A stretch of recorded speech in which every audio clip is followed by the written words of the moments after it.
Sí, Bueno, vamos a iniciar esta segunda sesión, ¿vale? Del sábado 30 de mayo, ¿vale? Entonces les refería ahorita que estuvo la renderización, que se tardó un montón. ¿Sí vieron entonces? ¿Todos vieron o lo que les dejé que vieran de la balcanización? pues Roberto, sí. ¿Sí? ¿Vieron la parte donde dice Nortexit? Acuérdense que se hace una referencia al Brexit. De Bretaña y exit de salida. Entonces, la salida de Gran Bretaña, de Inglaterra, de la Unión Europea. Así se le llama ahora que inició este año, y más con lo del coronavirus, esa es la palabra que han desarrollado para hablar de que el norte de México se va a separar. North exit. ¿Lo vieron o vieron esa página o no? Yo entré a otra, pero dice, ay, déjame ver, aquí está. Dice en la parte de arriba, Confederación Aridoamericana. Ajá.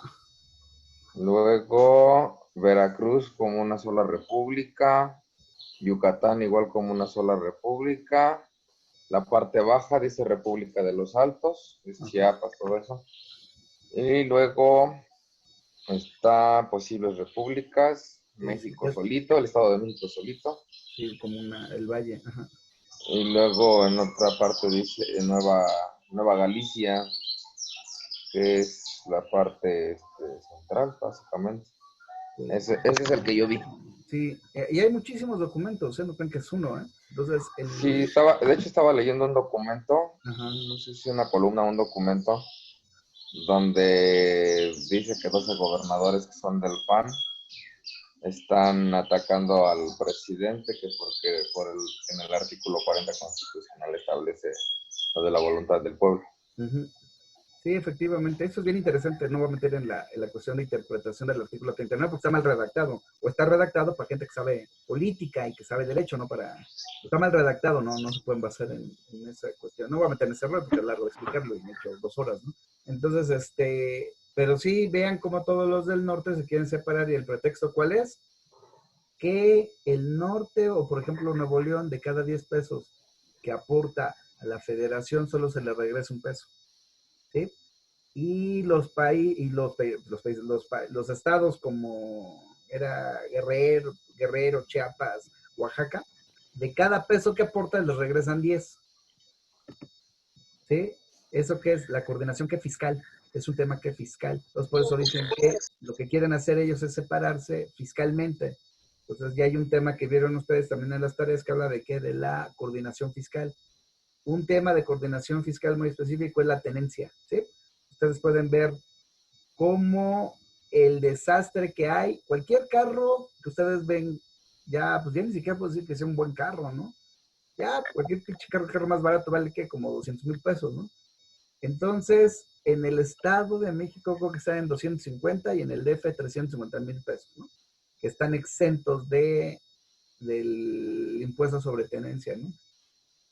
Entonces, todos los carros que están arriba de ese precio se van a emplacar a dónde? A Morelos, ¿sí se han dado cuenta? Sí, son Morelos o Sabana Hidalgo. En Morelos, no, Hidalgo todavía lo cobra, pero Morelos no cobra un peso, ¿sí? ¿Por qué no cobra un peso? Porque la tenencia es federal. Entonces la tenencia se convirtió, bueno, se la dejan a los estados, por la cuestión de coordinación fiscal, se la dejan que la administren los estados, y se convirtió en qué? En una cuestión que electorera. Entonces, electorera, y además se convirtió en una cuestión de mercado, ¿eh?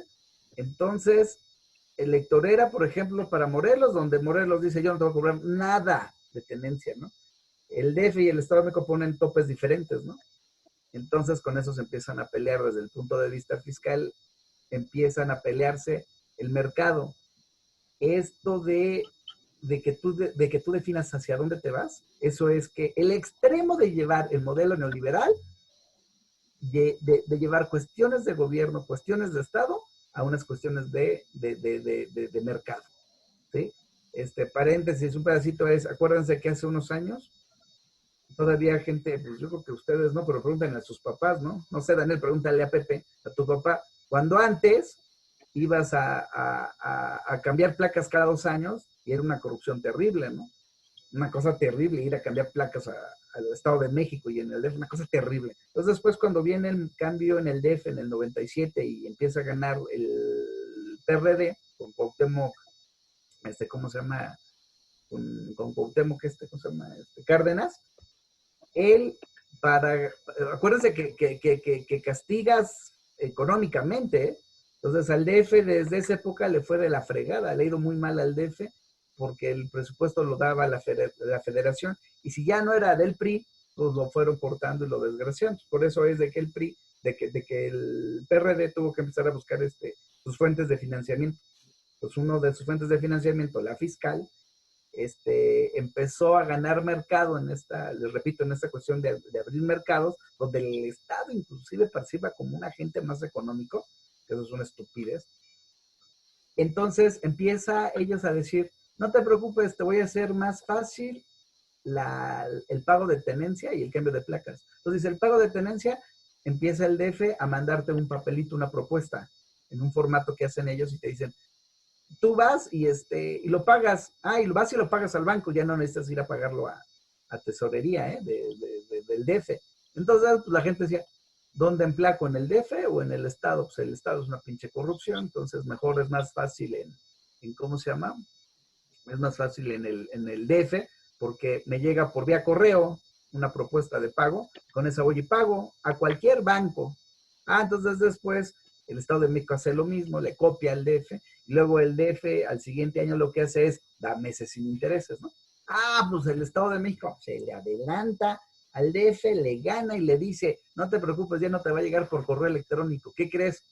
Pongo unas maquinitas en diferentes lugares, le tecleas y te sale tu propuesta de pago de la tenencia, ¿no?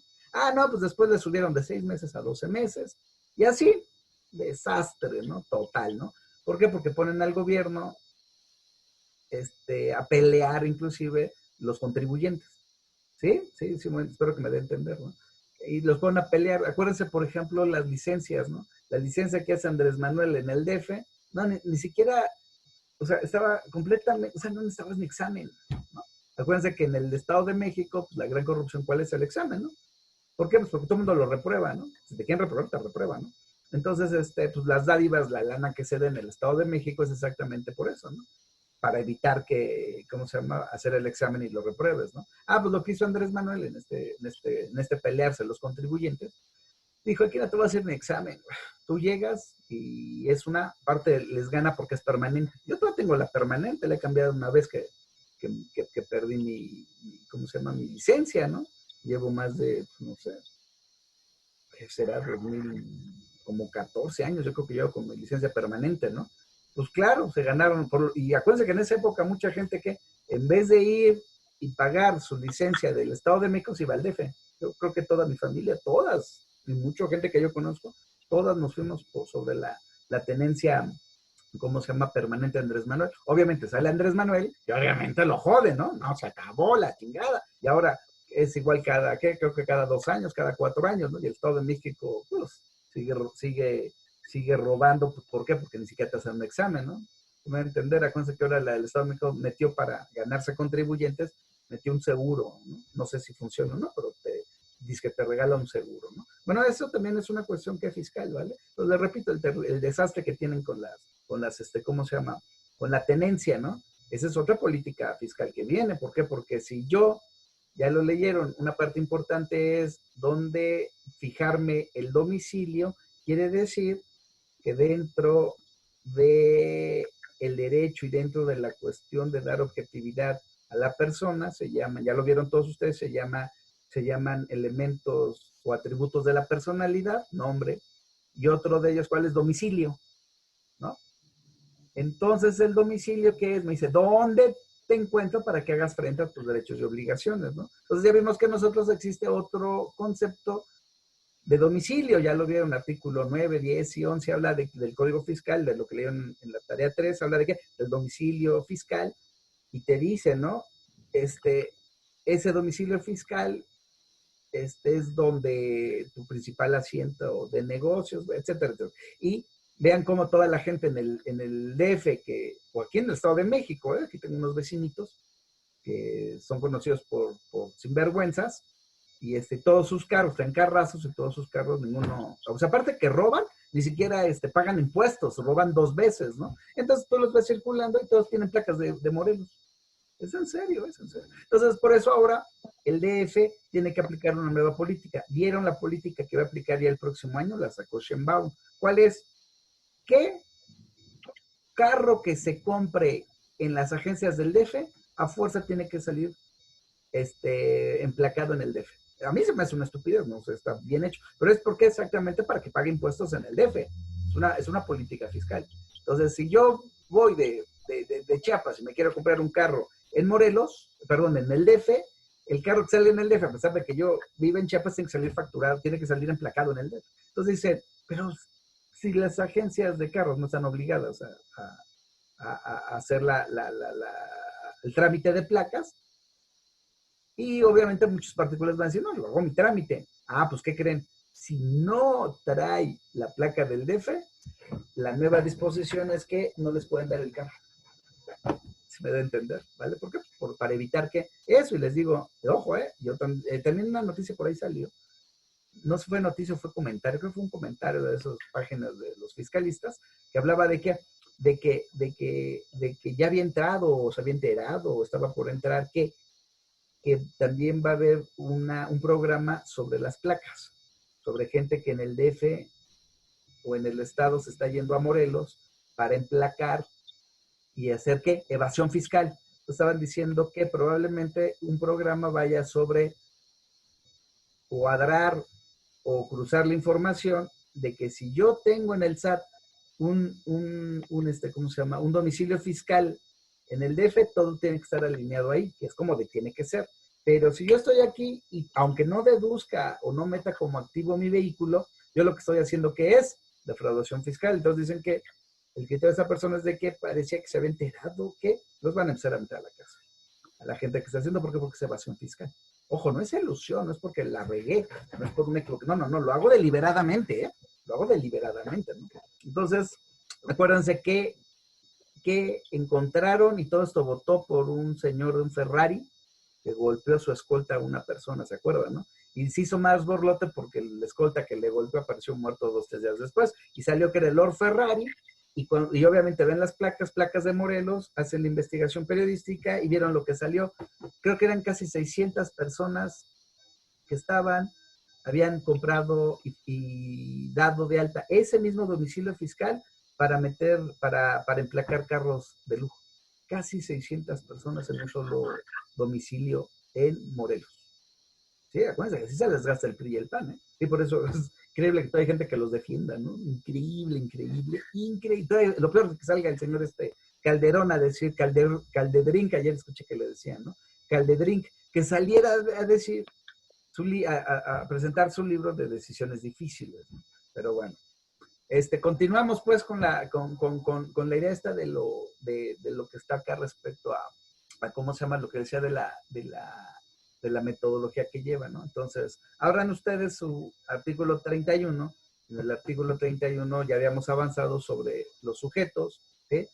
En los sujetos, me faltó uno, no les había dicho, y hace rato me acordé y lo veo en la diapositiva, el que dice materia fiscal federal. Ahí ustedes agréguenle la Procuraduría Fiscal. ¿Por qué? Porque la Procuraduría Fiscal desde Fox empezó a tener relevancia, ¿sí? Pero pues obviamente Fox nomás fue hocicón, y pues a la mera hora no hizo nada el güey.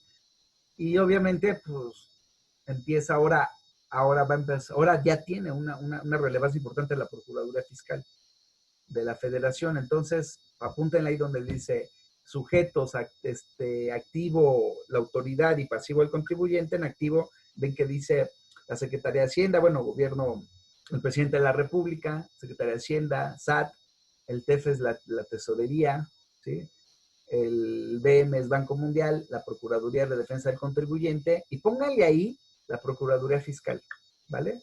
Y luego viejo viene que como el IMSS y el Infonavit, como autoridades fiscales autónomas, ¿sí? Por ejemplo, el IMSS tiene dos naturalezas jurídicas. El IMSS tiene su primer naturaleza jurídica como organismo descentralizado en su artículo primero, y también en el artículo, cabrón, no me acuerdo qué artículo es, 280 y tantos, dice, tiene su segunda naturaleza jurídica y dice, el IMSS es ¿qué? Organismo fiscal autónomo. ¿Sí? Entonces, también el IMSS se convierte en ¿qué? En autoridad.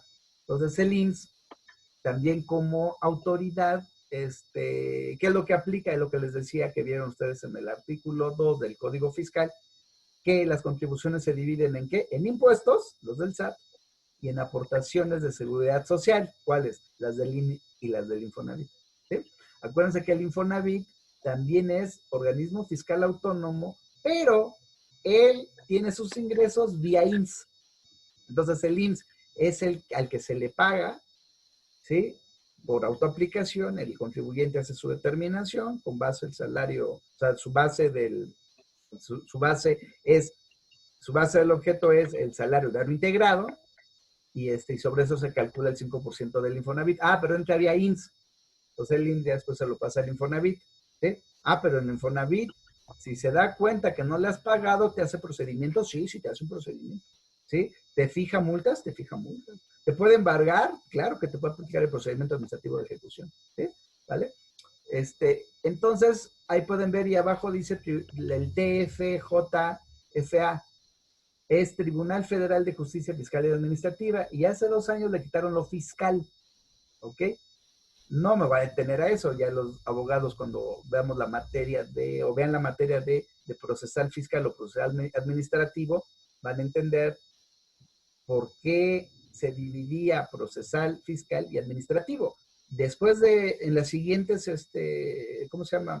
Reprogramaciones que se hagan, reformas que se hagan a los programas, va a desaparecer la materia de procesal fiscal y va a quedar únicamente la procesal administrativo.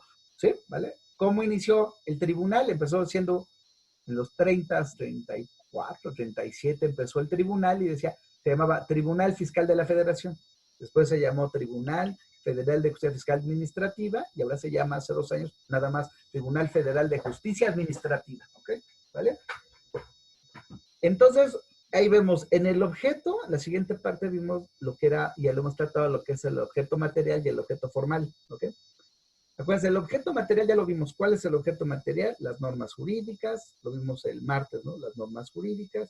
Y de las normas jurídicas encontramos que hay 3 poderes: el legislativo, que es el que hace las leyes, principio de legalidad, y después las aplica el Poder Judicial, pero en este caso no es Poder Judicial, sino es el Tribunal Federal de Justicia Administrativa el que resuelve los conflictos, porque los tribunales jurisdiccionales resuelven problemas entre iguales. El tribunal administrativos o contenciosos resuelven problemas de suprasubordinación entre contribuyentes y autoridades. ¿Ok? Entonces, ellos son organismos autónomos, no son parte del tribunal, de la Suprema Corte de Justicia, por ejemplo, Poder Judicial, ¿no? Entonces, también se aplica, ¿qué les decía? Jurisprudencias y tesis. Entonces les decía algo para los que no tomaron la clase el martes, es la materia fiscal a fuerza tiene que ir acompañada de tesis y jurisprudencias. A fuerza.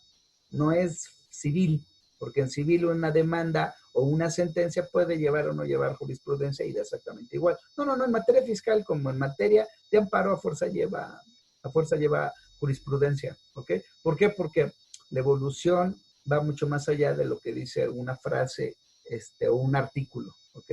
La interpretación, la metodología jurídica fiscal ha rebasado por mucho lo que dice la ley, ¿ok? Por mucho, ¿sí? Como ahora los derechos humanos han hecho que todo vaya más allá de lo que dice la ley, por la idea de que, el artículo 1 que hemos visto, de otorgar a reconocer.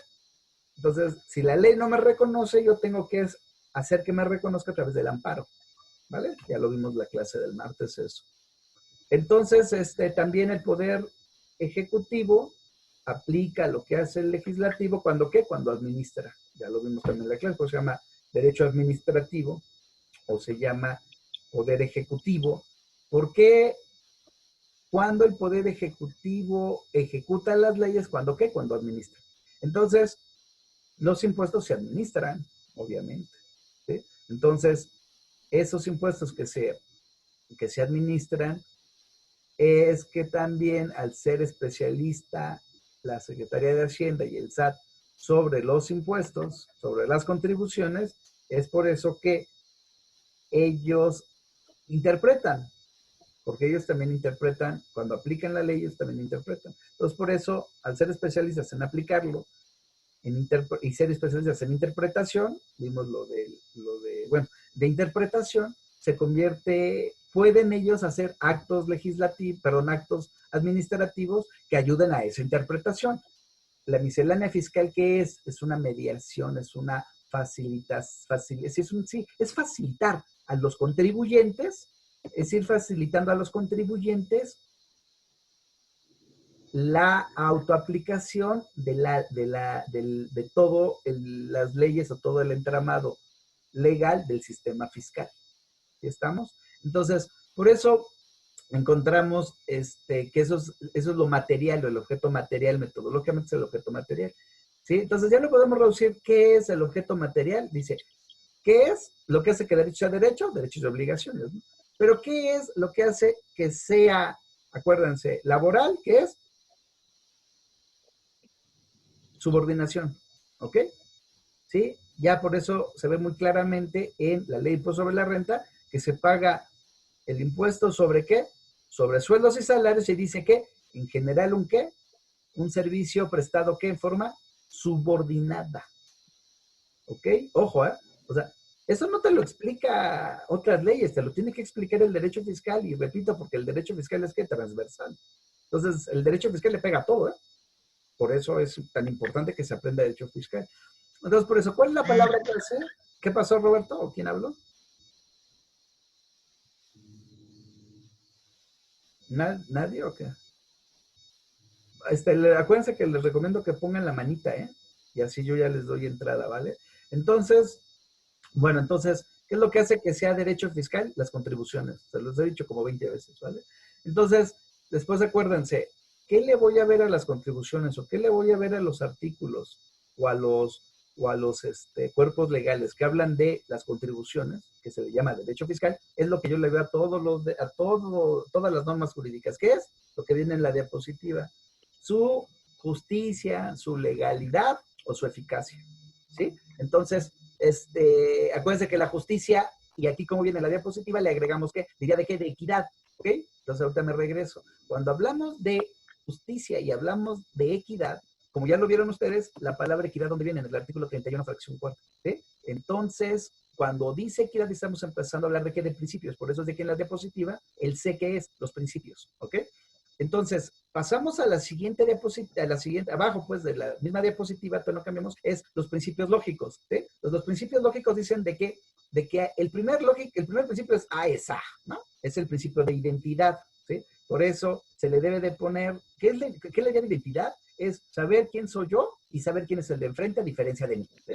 El principio de identidad. Acuérdense que es lo primero que hace el ser humano, ¿eh? Por eso, la objetivación que hace el derecho, y la hace el derecho fiscal, es que ponerle nombre, ¿ok? Entonces, por eso las atribuciones o los atributos de la personalidad, ¿cuáles son? Aquello que me hace a mí idéntico a mí mismo, ¿sí? Que es el principio de identidad, que Roberto es Roberto y nada más Roberto, ¿sí? Con los dos apellidos Cervantes, que inclusive aunque existe un homónimo, hay otras cosas que me distinguen, ¿sí? ¿Por qué? Porque simple y sencillamente ocupo un espacio diferente a otra persona, inclusive unos gemelos ocupan espacios diferentes, ¿sí? Entonces la identidad es completamente diferente. Un gemelo, por eso antropológicamente, único e irrepetible. Soy único y irrepetible inclusive jurídicamente. Espero que me entiendan eso, ¿eh? Tu identidad, ¿sí? ¿Por qué es importante eso? Porque, por ejemplo, fíjense, las estupideces que hace el tribunal civil, dice, es que si no te llamas igual, como viene en tu acta, no puedo iniciar el procedimiento, ¿no? Así es estupidez, dicen, ¿no? Oye, pero ¿a poco el nombre me da la identidad? No, esa es una propuesta que es el derecho, debo entender, ¿vale? Pero entonces, ¿por qué la ley civil, ¿sí? De que si no te llamas igual, el famoso, como mi mamá, mis tías y mucha gente de ustedes que me ha platicado, que se llaman MA punto, ¿no? Mi mamá se llama MA punto de Los Ángeles, ¿no? ¿Sí? Entonces, en unas cuestiones jurídicas decía María de Los Ángeles. No es la misma, no es la misma. Oye, pero entonces te voy a demandar. No, pues si no se llama igual no puedes hacer ningún procedimiento. ¿Me va a entender? ¿No? Pero por ejemplo, cuando te roban la identidad, ¿sí? Y cometen fraudes bancarios, por ejemplo, ¿a poco ahí sí vas a tener que pagar tú? No, pues se entiende la ley de identidad. ¿Sí me va a entender? Se entiende que no es lo mismo. Pues la propuesta es esa. Entonces, la propuesta que hace el derecho fiscal es interesante. ¿Por qué? Porque no nada más es tu nombre, sino también es, ojo, aunque suene raro, ¿cómo se llama? ¿Cómo se llama? Es un elemento o un atributo de la personalidad, el RFC. Aunque les suene raro, el Registro Federal de Contribuyentes, el RFC, es elemento. ¿Sí? Ahora ya vieron ustedes, ¿no? Los que se fueron a sacar su firma electrónica o su firma electrónica avanzada, se dieron cuenta que no nada más les tomaron las huellas, porque las huellas son que identidad, sino también que fue el iris. ¿Sí se dieron cuenta, no?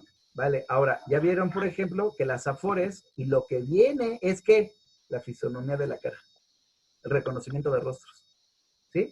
Pues las medidas biométricas del iris, de los dedos, que es el sistema Bucetich, o sea, que los levogiros, destrogiros, las deltas, todo eso se pasa a un número. Entonces nosotros también tenemos en nuestras huellas un número de identidad con el sistema Bucetich, que creo que todo es el que se funciona, con el sistema Bucetich, que yo soy yo por las huellas, yo soy yo porque también el iris tiene una medida y también el RFC con su homoclave también son números y letras. ¿Sí? ¿Sí me va a entender cuando ven aquí que dice principios de identidad AESA, ¿no? Ahora, es bien importante porque el siguiente es el principio de no contradicción, ¿sí? Y el principio de tercero excluido. ¿Por qué? Porque te dice, el de no contradicción te dice, no puede ser B ni C al mismo tiempo y bajo la misma circunstancia. ¿Qué quiere decir esto? Ojo, porque eso es bien importante. ¿Por qué? Porque un ingreso no puede ser un ingreso para un régimen que para otro régimen. Ojo, ahorita el desmadre que se tiene es para lo que entra el lunes. ¿Por qué? Porque te dice el nuevo régimen que ya vieron ustedes. El nuevo régimen es cuál de las personas que obtienen ingresos. ¿Por qué? Por plataformas digitales. ¿Sí? Pero el que recibe Uber, por ejemplo, sí sabían que gran porcentaje de los que hacen Uber hacen Uber porque están trabajando en otro lado y los espacios que no están trabajando en otro lado lo hacen de Uber. O inclusive buscan ciertas cosas, ciertos destinos donde los lleven a donde van a trabajar. No sé si sepan eso. Entonces ahí viene el desmadre y te dicen, entonces el ingreso que tengo, ¿cómo me voy a dar de alta? ¿En este o en el otro de Repeco? Repeco, ¿cómo se llama? Renco. ¿Sí me va a entender? Oye, sí, ya régimen de corporación y ahora también recibo dinero de que soy Uberito, soy Uber, ¿a dónde me voy? No, para eso sirve el principio de no contradicción. ¿Por qué? Porque no puede ser un ingreso para uno o para otro. ¿Se va a entender? Eso es lo que hace un abogado, entiéndanme, ¿vale? Y entonces, ese da, ¿qué quiere decir? Que si ese ingreso es para uno, para otro régimen, ¿qué quiere decir? Que es un tercero excluido. ¿Qué quiere decir? Que es, que al no poder ser A, B y C al mismo tiempo, ¿qué quiere decir? Que uno es verdadero y el otro es falso. Ojo con eso, ¿por qué? Porque no hay, es que puede ser verdadero relativamente, no.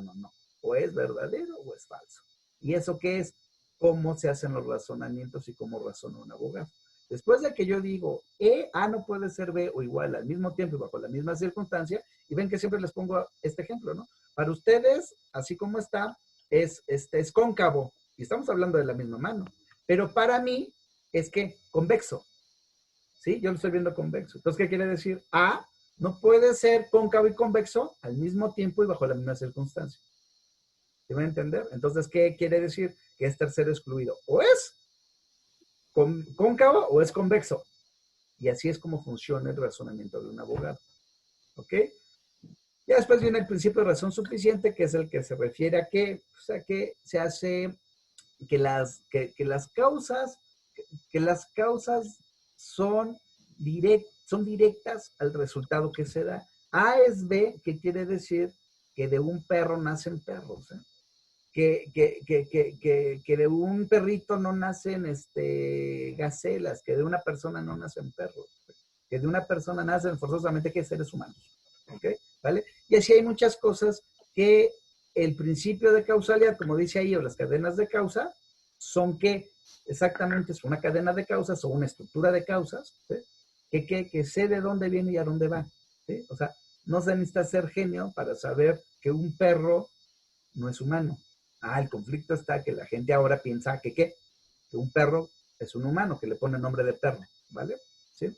Y luego los que vienen ahí, nos quedan 5 minutos, los otros que vienen ahí principios ya son los que vienen, y me voy a centrar en los del artículo 31, fracción cuarta, ¿ok? Entonces, cuando dice, son obligaciones de los mexicanos, ya vimos y ya leyeron ustedes en la tarea 3, que dice que son obligaciones, no es una obligación privada, es una obligación pública, ¿sí? Y luego dice, de los mexicanos. Cuando habla de los mexicanos es establecer que es establecer los sujetos en forma general. Entonces, la primera pregunta que dieron ustedes dice, chinga, entonces, ¿qué? ¿Los extranjeros no están obligados a pagar impuestos? No, sí. Por eso es que uno primero aprende derecho y después puede leer la Constitución. ¿Por qué? Porque una persona que no tiene metodología jurídica, cuando lee la Constitución y dice, es que solo dice la Constitución que dice mexicanos, entonces un extranjero no está obligado a pagar impuestos. No. Primero aprendes derecho y después aprendes qué. Primero aprendes derecho y después puedes qué. Leer la Constitución. No de leer la Constitución se aprende derecho. Acuérdense que eso es ¿cómo se llama? Metodológico, se los he hecho 1000 veces, ¿ok? ¿Vale? Entonces, ¿por qué? Porque cuando te dice mexicanos, no puede ser mexicanos, y lo pueden ver, ¿por qué? Porque cuando dice la Constitución, artículo 1, que todas las personas que entran a territorio nacional gozan de ¿qué? De todos los derechos humanos y garantías establecidas en esta Constitución. ¿Qué quiere decir eso? Que la naturaleza del ser humano, ¿qué es? Derechos y obligaciones. Si tú tienes todos los derechos, tienes ¿qué? Todas las obligaciones. Y el artículo 31, fracción cuarta, habla de ¿qué? De obligaciones. Entonces, si tú entras a México, inclusive siendo un esclavo, pierdes la condición de esclavo por entrar a México, también es comprensible que por la antropología jurídica estés obligado a qué? A todas tus obligaciones, ¿sí? O sea, porque es parte del ser humano, lo diga o no lo diga el derecho, el ser humano tiene derechos y obligaciones. Por eso ustedes lo pueden ver en los niños chiquitos, que los niños chiquitos torpemente antes de derechos humanos decía, es que los derechos de los niños, ¿no? Y los derechos de los niños dicen que el niño tiene derecho a divertirse, a jugar, a la chingada, ¿no? Pero después de eso, aquellos que tienen niños en esa época era un desastre. ¿Por qué? Porque los niños decían, y lo dicen ahorita, dime algo, oblígame algo, no, porque yo tengo solamente derechos. Ya saben que inclusive la Comisión de Derechos Humanos ya metió en los nuevos promocionales de hace como 2 años o 3, no, pero los niños también tienen obligaciones, ¿no? Dice, ¿qué obligaciones? Pues proporcionales a su edad, pues, tender la cama, ¿no? Levantar los juguetes, etcétera, ¿no? ¿Vale? Entonces, por eso, los derechos y obligaciones, ¿no? Y luego también el mismo artículo 31 te dice, son obligaciones de los mexicanos, ¿sí? Contribuir, y luego dice contribuir que en donde residan. Entonces, cuando dice residan, la palabra residan se tiene que interpretar, ¿sí? Con relación a cuando dice mexicanos, ¿sí? Porque no nomás los mexicanos pagan impuestos, ¿sí? No están obligados solo, sino los extranjeros. ¿Por qué? Porque la palabra residan se interpreta, ¿sí? Con relación a esto de la fuente de ingresos, con relación a que, aunque yo sea Netflix y no tenga ninguna oficina en México, estoy obligado a ¿qué? A pagar. ¿Por qué? Porque la fuente de ingresos, ¿de dónde viene? De México. ¿Sí estamos? ¿Sí me doy a entender? Por eso, primero aprendes derecho y luego puedes leer los cuerpos legales. No de leer los cuerpos legales aprendes derecho. Y eso se lo digo a quién? A los contadores y a los administradores. Eso quiero que les quede claro. ¿Por qué? Porque los contadores piensan que solo de leer el código se interpreta. Claro, pero solo ustedes pueden entender, los contadores, cuando el artículo 96 de la Ley sobre la Renta, cómo se interpreta. Porque un abogado cuando la ve no tiene ni idea de cómo las 4 columnas se interpretan. Hubo una tarea que alguien se vio muy contador y me puso, se le resta, se le multiplica por acá, todo me lo explicó muy bien. Eso viene en la ley, no viene en la ley. ¿Ok? Entonces, bueno, ya le paramos aquí porque ya queda menos de 1 minuto, se va a cortar, dejen que renderice más o menos otra media hora, ¿sí? Y nos vemos al ratito, ¿vale? Ahí más o menos le calculan, ¿ok? Vale, la siguiente liga, ¿ok? Nos vemos. Sí. Vale. Va que va.